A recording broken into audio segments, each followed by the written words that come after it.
Hello बच्चों। मैं शशांक एक बार फिर से आप सबका स्वागत करता हूँ रम्या इंस्टीट्यूट के यूट्यूब चैनल पे। कल की वीडियो में हम लोगों ने एक्सरसाइज 4.2 का क्वेश्चन नंबर 1 के जितने भी पार्ट थे सबको यूट्यूब चैनल पे अपने सॉल्व करके आप लोगों को वीडियो में सॉल्यूशन दे दिया था। आज की इस वीडियो में हम लोग एक्सरसाइज 4.2 की जितनी भी वर्ड्स प्रॉब्लम है, ठीक है, उन सबको हम लोग सॉल्व करने वाले हैं साथ में। ठीक है। तो आज हम लोग ने पीपीटी को बिल्कुल बहुत अच्छे से एडिट करके लेके आए हैं। बहुत मेहनत किया है इस पे। तो अगर अच्छी लगे तो एक बार इसके लिए लाइक जरूर कीजिएगा। तब तक हम लोग चलते हैं आगे अपने क्वेश्चंस पे। ठीक है। Okay. Okay. So the first question is find two numbers whose sum is 27 and product is 182। So in this question we have to find two numbers जिनका सम करने पे हमें क्या मिल जाए 27 और उनका प्रोडक्ट आए 182। Okay. So first we should let these numbers, okay, let the two numbers let the two numbers be x and y. Okay. Now what does question says the sum of these number is 27. Okay.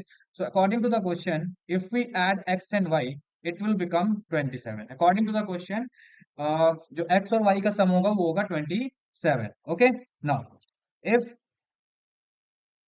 अगर हम x को इधर लेके चले हैं तो ये हो जाएगा 27 माइनस एक्स, तो y की वैल्यू हमें मिल गई 27 माइनस एक्स। ओके। तो एक नंबर हमने x लिया था, दूसरा लिया था y, और दोनों का सम करने पे 27 आ रहा है, तो according to this y will be 27 minus x. Okay. Now अब इन दोनों का प्रोडक्ट करने पे हमें कितना मिल रहा है 182 according to the question. So first number is x. Okay. Now और दूसरा नंबर हमारे पास है वाई, और दोनों का प्रोडक्ट करने पे हमारे पास आ रहा है 182। अब इसमें हम देखते हैं वाई की वैल्यू हमारे पास कितने आई है 27 माइनस एक्स, तो वाई की जगह पे हम क्या पुट कर देंगे 27 माइनस एक्स। ठीक है। Is equal to 182। Okay. Now अब इस x को जब हम इसमें मल्टीप्लाई करेंगे तो ये एक बायनोमियल है, जब x को मल्टीप्लाई करेंगे इस पे डिस्ट्रीब्यूट हो जाएगा, तो इस बायनोमियल के हर एक टर्म से ये x हमारा मल्टीप्लाई हो जाएगा, तो x into 27, 27x, x into minus x square is equal to 182। ठीक है ना। अब अगर 180 को हम इधर लेके आ जाएं तो ये हमारे पास हो जाएगा minus x square plus 27x minus 182 is equal to 0। तो ये हमारे पास एक क्वाड्रेटिक इक्वेशन फॉर्म हो गई। अच्छा, यहाँ पे एक्स स्क्वायर हमारा नेगेटिव काम करते हैं, इसको हम पॉजिटिव करने के लिए पूरी इक्वेशन को माइनस से मल्टीप्लाई कर देंगे। पूरी इक्वेशन को अगर हम माइनस से मल्टीप्लाई करेंगे तो जो नेगेटिव है वो पॉजिटिव और जो पॉजिटिव है वो नेगेटिव हो जाएगा। ओके। तो ये पॉजिटिव था नेगेटिव और माइनस माइनस यहाँ पे हो गया प्लस 182 इज इक्वल टू 0 में -1 मल्टीप्लाई करो -2 कुछ भी फर्क नहीं पड़ेगा, इट विल रिमेन 0। ओके। तो हमारे पास एक क्वाड्रेटिक इक्वेशन आ गई। अब इस क्वाड्रेटिक इक्वेशन को सॉल्व करके हम x की वैल्यू को फाइंड कर सकते हैं, और अगर हमें एक बार x की वैल्यू मिल जाए तो हम ये फाइंड कर सकते हैं कि हमारे पास वो दो नंबर कौन है जिनको ऐड करने पे 27 और मल्टीप्लाई करने पे 182 आ रहा है। ठीक है। तो क्वाड्रेटिक इक्वेशन सॉल्व करना सिखाया था। सबसे पहले हम क्या करेंगे, splitting the middle term method से इसके मिडिल टर्म को स्प्लिट करेंगे, इसको फैक्टराइज करेंगे। ठीक है। और उसके लिए हमें क्या करना होगा, ये जो हमारे पास कांस्टेंट टर्म है 182 उसको एक्स स्क्वायर के कोफिशिएंट से मल्टीप्लाई करेंगे। तो यहाँ पे एक्स स्क्वायर का कोफिशिएंट हमारे पास यहाँ पे कुछ भी नहीं दिख रहा है, that means x square coefficient हमारे पास 1 होगा। 182 को जब 1 से मल्टीप्लाई करेंगे तो हमारे पास कितना आएगा 182।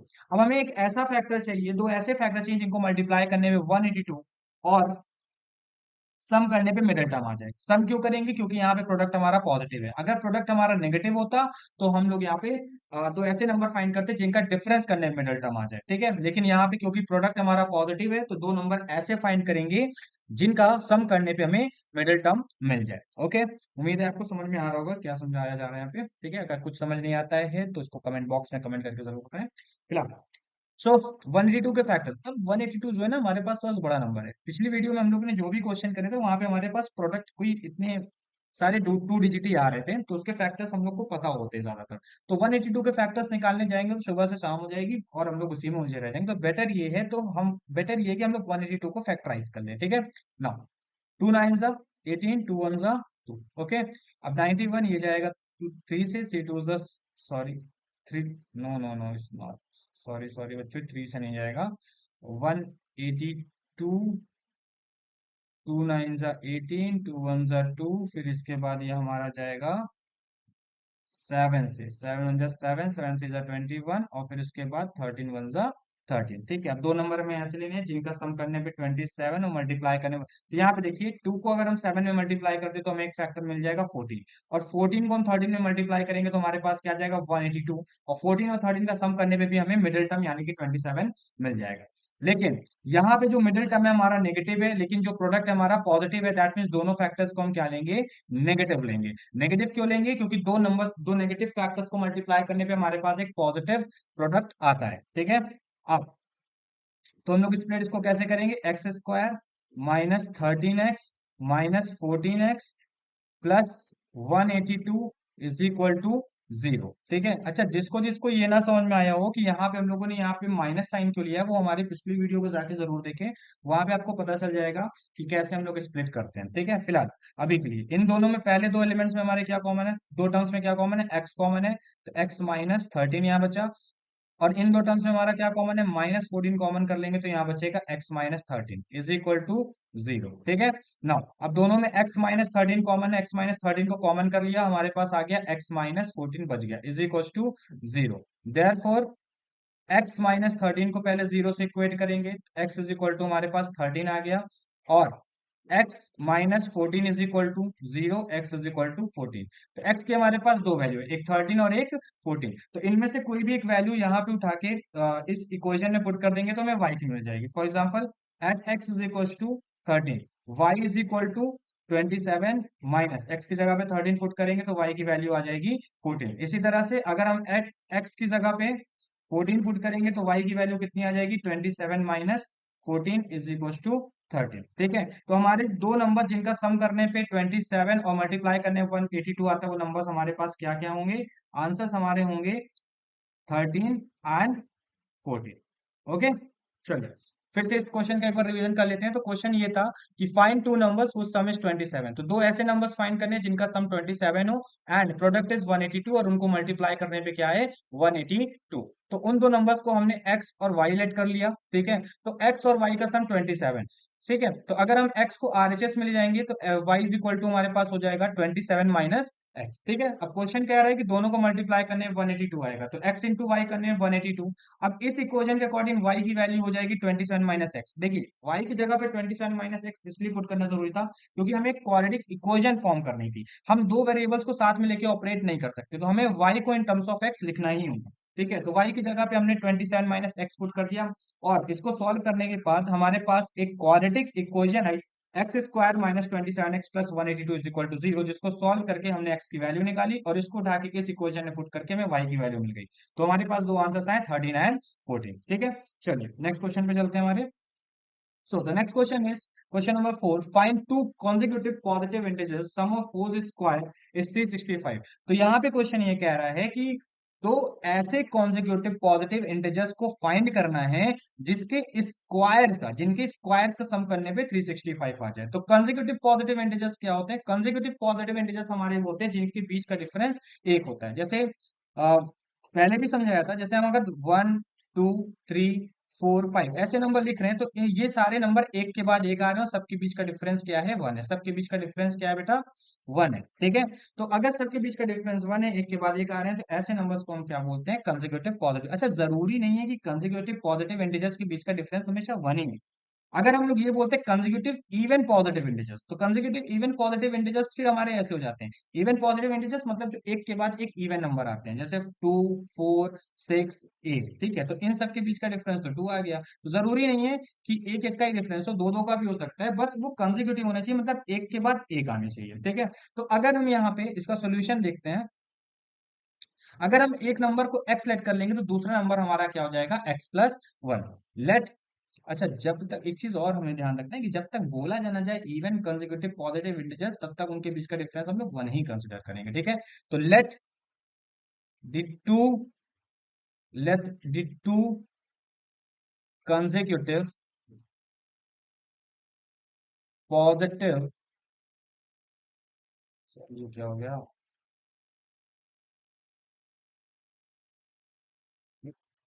ये क्या हो रहा है, let two consecutive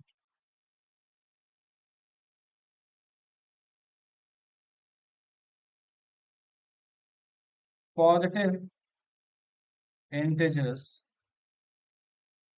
B x and x plus 1. Okay, now according to the question the sum of whose square, मतलब इन दोनों के स्क्वायर का सम करने पे हमें 365 मिलेगा। तो according to the question x square plus x plus one whole square is equal to 365। चलिए सॉल्व करते हैं इसको। एक्स स्क्वायर प्लस यहाँ पे x plus one whole square, x plus one whole square, इसमें फॉर्मूला लगाएंगे हम लोग a plus b whole square which is equal to a square plus two a b plus B square. ठीक है, तो यहाँ पे हम ए स्क्वायर यानी एक्स का square is x square plus one का square is one plus two a b, two into x into one is two x is equal to 365। ठीक है, now x square plus x square is two x square plus two x, यहाँ पे plus one बच गया हमारे पास, 365 को इधर ले आएंगे माइनस 365 हो जाएगा इज इक्वल टू जीरो।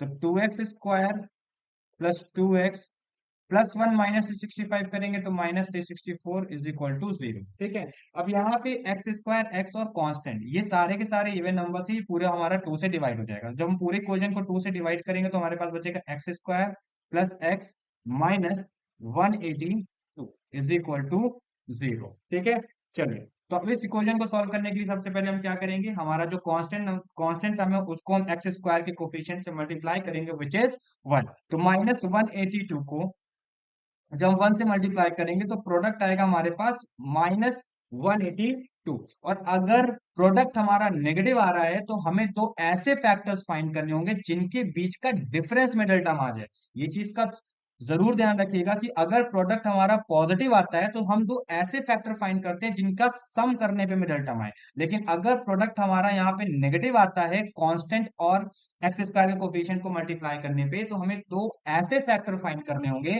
जिनके बीच का डिफरेंस मिडल टर्म है। ठीक है, तो x square plus x minus 182 है और हमारे पास माइनस 182 प्रोडक्ट आया है कांस्टेंट और एक्स स्क्वायर के कोफिशिएंट को मल्टीप्लाई करने पे। ठीक है, चलिए तो हम 182 के फैक्टर्स को फाइंड करते हैं। तो फैक्टर्स हम लोग एक काम करते हैं, हम लोग फिर से प्राइम फैक्टराइजेशन मेथड से फाइंड करेंगे। ठीक है, क्योंकि 182 थ्री डिजिट नंबर है हमारे पास, इसमें हम ज्यादा टाइम वेस्ट नहीं करेंगे। टू नाइन जा 18, टू वन जा टू और सेवन वन जा सेवन, सेवन थ्री जा 21 और यहाँ पे 30। ठीक है ना, अब टू को सेवन से मल्टीप्लाई करें तो 14 आ जाएगा और 14 को 13 से मल्टीप्लाई करें तो 182 आ जाएगा और 14 और 13 के बीच का डिफरेंस भी हमारे पास माइनस 14 और 13 के बीच का डिफरेंस भी हमारा वन है, दैट मीन्स मिडिल टर्म जो कि हमारा 1x है। ठीक है ना, अब एक चीज और, अब हमें 14 और 13 में दोनों का डिफरेंस देख रहे हो, प्रोडक्ट हमारा नेगेटिव है। अब प्रोडक्ट नेगेटिव है तो प्रोडक्ट नेगेटिव एक ही कंडीशन में होगा जब एक फैक्टर पॉजिटिव हो और एक क्या हो, नेगेटिव। कौन सा पॉजिटिव और कौन सा नेगेटिव लेना है ये डिपेंड करता है मिडिल टर्म पे। इसके लिए हम देखेंगे मिडिल टर्म पे। अगर मिडिल टर्म हमारा पॉजिटिव है तो जो बड़ा नंबर होगा उसको हम पॉजिटिव लेंगे और छोटे नंबर को नेगेटिव ले लेंगे। अगर यहाँ पे मिडिल टर्म में ये पॉजिटिव ना हो करके एक्स के आगे नेगेटिव साइन होता तब बड़े नंबर को हम माइनस और छोटे नंबर को हम पॉजिटिव ले लेते।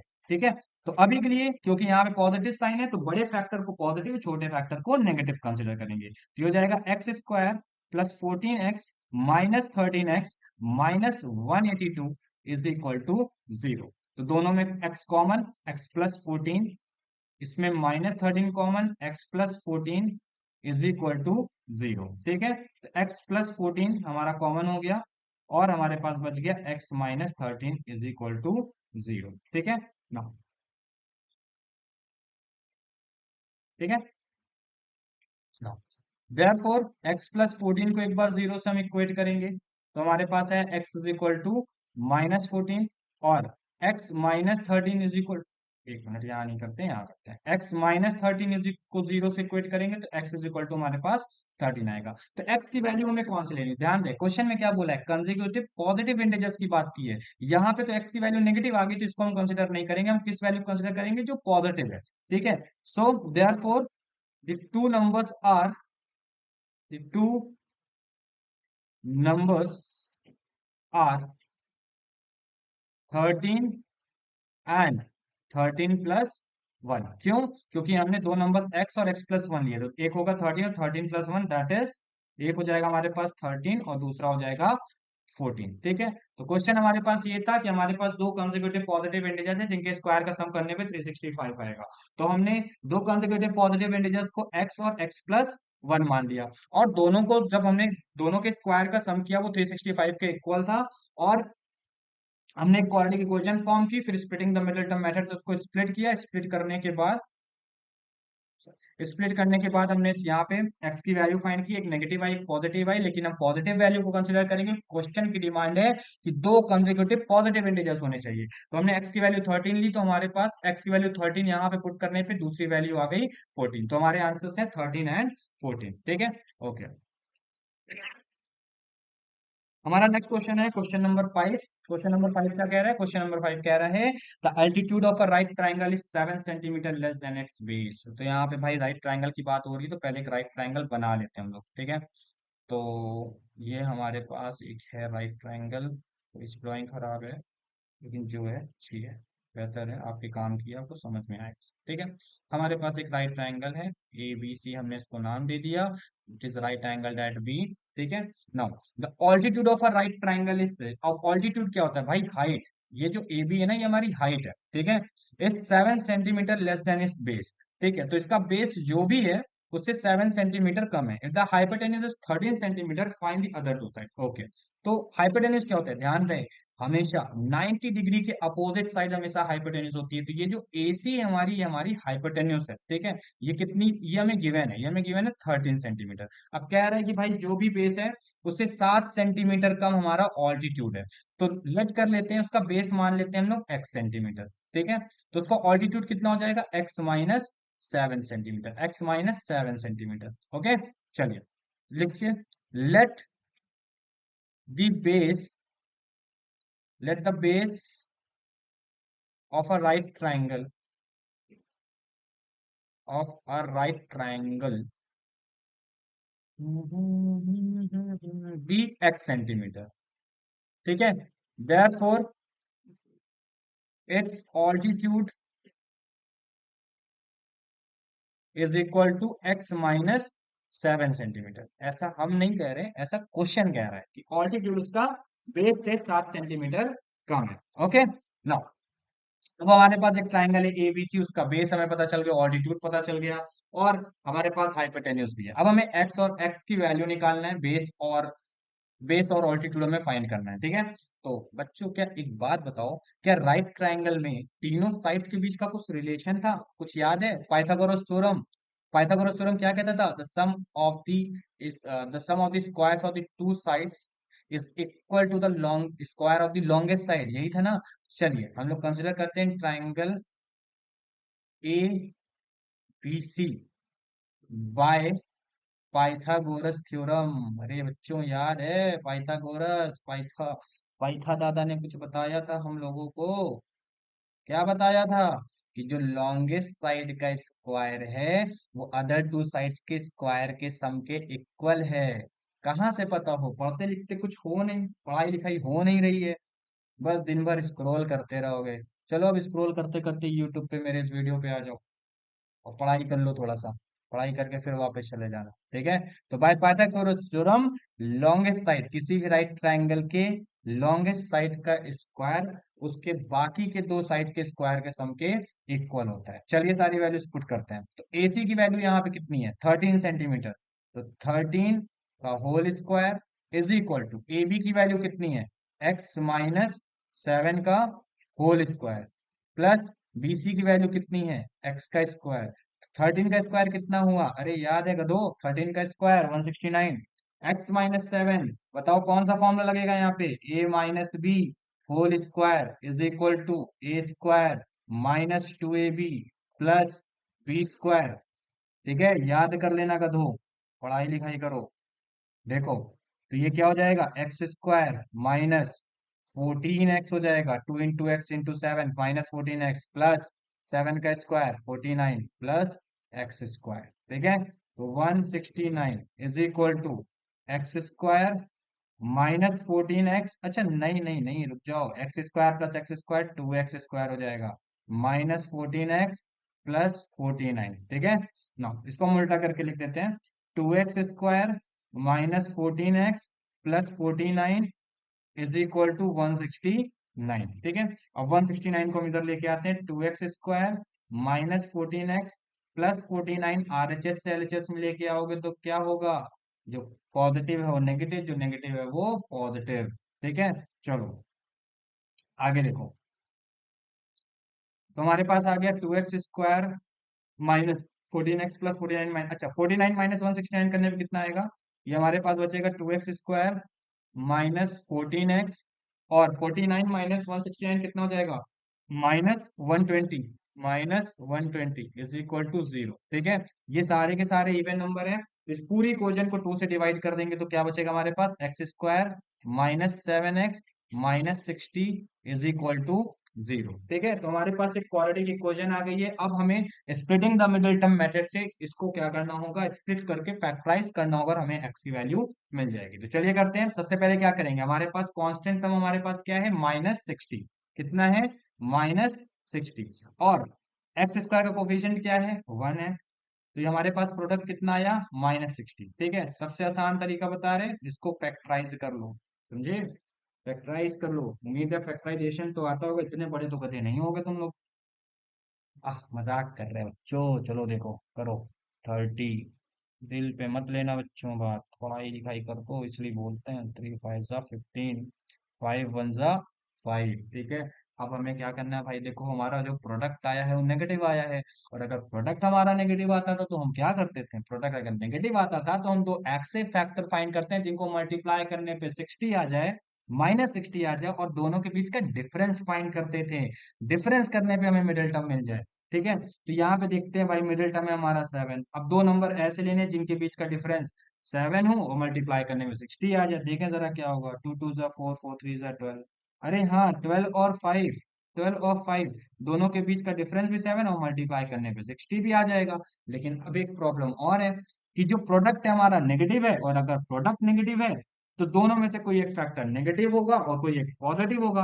अब ये डिसीजन कैसे लेंगे, इसके लिए वापस आओ बेटा क्वाड्रेटिक इक्वेशन पे। ये क्या है, -7x, मिडिल टर्म अगर नेगेटिव है तो जो बड़ा फैक्टर होगा वो नेगेटिव और छोटा फैक्टर पॉजिटिव। ठीक है, तो ये हमारे पास हो गया x² minus 12x plus 5x minus 60 is equal to 0। तो इन दोनों में x कॉमन, x -12 बचा, प्लस 5 कॉमन इन दोनों में, और ये बचा x-12 इज इक्वल टू 0। तो दोनों में x-12 कॉमन हो गया, बचा हमारे पास x plus 5 is equal to 0। ठीक ठीक है, therefore x-12 is equal to 0 करने पे x इज इक्वल टू 12, और x plus 5 is equal to 0 करने पे हमारे पास आ गया x इज इक्वल टू -5। ठीक है, तो x की वैल्यू हमारे पास एक आई है 12 और एक आई है -5। अब किसी भी ट्रायंगल की साइड क्या नेगेटिव हो सकती है क्या, नहीं ना, तो इसको हम लोग कंसिडर नहीं करेंगे। तो हम कौन सी वैल्यू कंसिडर करेंगे, x इज इक्वल टू 12। ठीक है, x is equal to 12, x is equal to 12 हमारे पास वैल्यू आ गई। ठीक है, हमने क्या लिया था, एक राइट एंगल, एक मिनट, हमने क्या लिया था, एक राइट एंगल ट्राइंगल लिया था। ठीक है, ए बी सी, ए बी और सी। ठीक है, बेस हमारा था x सेंटीमीटर, और ऑल्टीट्यूड हमारा x-7, और हाइपोटेनस 13 सेंटीमीटर। ठीक है, तो हमारे पास बेस आ गया 12 सेंटीमीटर, और ऑल्टीट्यूड हमारा कितना आ जाएगा, A B is equal to x-7, x की वैल्यू है 12, 12 - 7 is equal to 5 centimetre. Therefore, BC is equal to 12 centimetre, and and AB is equal to 5 centimetre. तो ये रहे हमारे पास दोनों साइड्स। ठीक है, हमें यही फाइंड करना था। हमारा क्वेश्चन था कि हमारे पास एक राइट ट्रायंगल ट्रायंगल है जिसका ऑल्टीट्यूड जिसका ऑल्टीट्यूड उसके बेस से 7 सेंटीमीटर कम है, और उसका हाइपोटेनस 13 सेंटीमीटर दिया था। तो इस और हमें बाकी की दो रिमेनिंग टू साइड्स यानी कि बेस और ऑल्टीट्यूड को फाइंड करना था। तो दोनों को फाइंड करने के लिए हमने किसका इस्तेमाल किया, पाइथागोरस थ्योरम का इस्तेमाल किया। What does Pythagoras theorem states that the square of the longest side is equal to the sum of the square of the other two side, that means AC square is equal to AB square plus BC square. ठीक है, तो हमारे पास hypotenuse की value हमारे पास थी, हमारे पास base था, हमारे पास ऑल्टीट्यूड था, सबको पुट करके हमने क्वाड्रेटिक इक्वेशन फॉर्म की, उसको फैक्टराइज किया, फैक्टराइज करने पे हमारे पास दो वैल्यू आई, x इज इक्वल टू 12 और x इज इक्वल टू -5। लेकिन कभी भी किसी भी ट्राइंगल की जो लेंथ, साइड की लेंथ होती है, वो कभी भी नेगेटिव नहीं हो सकती। तो हम नेगेटिव वैल्यू को छोड़ के पॉजिटिव वैल्यू को कंसिडर करेंगे, और पुट करने के हमारे पास दो वैल्यूज, दो साइड्स हमारे पास आई, 5 सेंटीमीटर और 12 सेंटीमीटर। ओके, चलिए चलते हैं नेक्स्ट क्वेश्चन पे। उम्मीद है आप सबको मजा आ रहा होगा पढ़ने में, पढ़ाई लिखाई करते रहिए। पढ़ाई लिखाई से आपको सफलता हासिल होगी, बाकी सारी चीजें सब मोह माया है, ठीक है। मोह माया का त्याग करिए और पढ़ाई लिखाई कीजिए। Solution, question number 6। ओके, थोड़ा सा सुस्ता लेते हैं।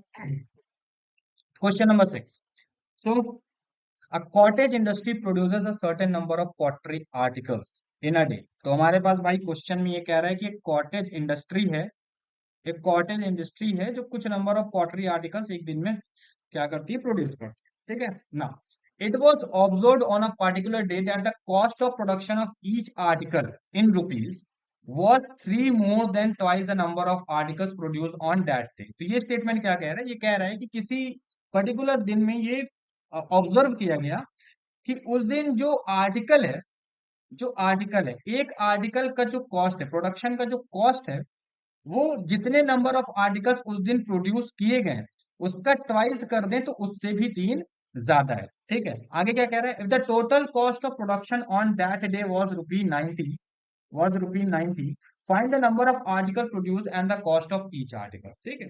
तो उस दिन का जो टोटल कॉस्ट ऑफ प्रोडक्शन था वो था हमारे पास ₹90। चलिए सॉल्यूशन देखते हैं, सॉल्यूशन देखते हैं, ठीक है। तो सबसे पहले फिर से वापस स्टेटमेंट आते हैं, स्टेटमेंट क्या कह रहा है, it was observed on a particular day that the cost of production of each article was three more than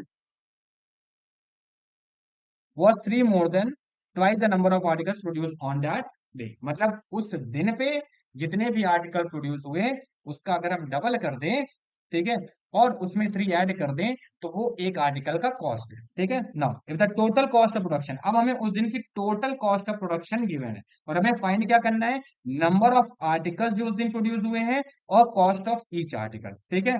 तो हम लोग क्या लेट करेंगे, let the number of articles, let the number of articles produced in a day be x, ठीक है ना। अब question ये कह रहा है कि भाई जो जो कॉस्ट ऑफ ईच आर्टिकल होगा वो क्या होगा, जितने भी नंबर ऑफ आर्टिकल प्रोड्यूस हुए उस दिन पे उसका डबल करके उससे तीन ज्यादा कर दें। सिंस तो therefore cost of each article is equal to, cost of each article क्या बोला है, बोला है कि जितना भी नंबर ऑफ आर्टिकल उस दिन में प्रोड्यूस हुआ है उसके ट्वाइस से भी तीन ज्यादा, मतलब three more than twice the number of article produce on that day. मतलब नंबर ऑफ आर्टिकल्स कितने प्रोड्यूस हुए हैं, एक्स, तो ट्वाइस का मतलब क्या बोले ला, 2x, उसका टू टाइम्स कर दो। और थ्री मोर देन मतलब ट्वाइस से भी तीन ज्यादा, तो 2x+3, तो हर एक आर्टिकल का कॉस्ट कितना हुआ, 2x+3 रुपीज, ठीक है ना। क्वेश्चन ये कह रहा है कि उस दिन, उस पर्टिकुलर डे जिस दिन ऑब्जर्वेशन देखी गई, ऑब्जर्वेशन की गई, उस दिन जो टोटल कॉस्ट ऑफ प्रोडक्शन है वो है 90 रुपीज। तो अगर total cost of production 90 rupees है और एक आर्टिकल का कॉस्ट 2x+3 है, एक आर्टिकल का कॉस्ट अगर 2x+3 है और उस दिन x आर्टिकल प्रोड्यूस किए गए, तो टोटल कितना कॉस्ट होगा। भाई चलो एक बात बताओ, अगर एक आम, वन मैंगो, वन मैंगो अगर 10 रुपीज का है तो 5 मैंगो कितने का होगा, 5 मैंगो हमारा होगा 5 × 10 रुपीज, यानी कि 50 रुपीज का होगा।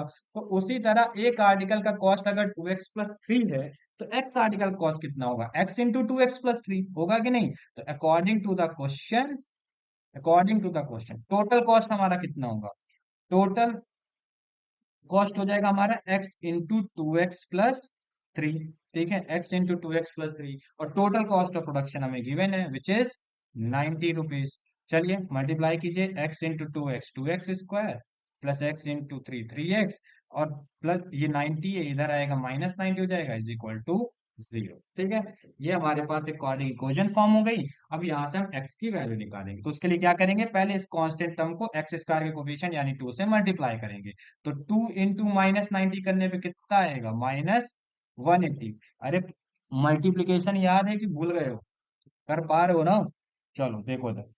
तो 180 का यहाँ पे कर दो फैक्टराइजेशन, ठीक है। चलो, two 45 times, okay, 3 15 times, 3 5 times, 5 1 5। हाँ चलो देखो जरा, ठीक है। तो हमें दो फैक्टर ऐसे फाइंड करने हैं जिनके बीच का डिफरेंस हमारा मिडिल टर्म आना चाहिए। क्यों डिफरेंस? क्योंकि फिर से अगेन हमारे पास क्या आ गया भाई, प्रोडक्ट हमारा नेगेटिव आया है। तो हमें दो नंबर ऐसे फाइंड करने होंगे जिनके बीच का डिफरेंस मिडिल टर्म और मल्टीप्लाई करने पे -180 आ जाए। तो चलिए देखते हैं, मिडिल टर्म हमारे पास 3, तो दोनों के बीच का डिफरेंस 3 होना चाहिए। तो 2 2 4, 4 3 12 और 3 5 15। हाँ 15 और 12 दो नंबर हमारे पास क्या होंगे, 15 और 12, ठीक है। अब दोनों में से कोई एक नेगेटिव होगा, एक पॉजिटिव, क्योंकि प्रोडक्ट हमारा नेगेटिव है।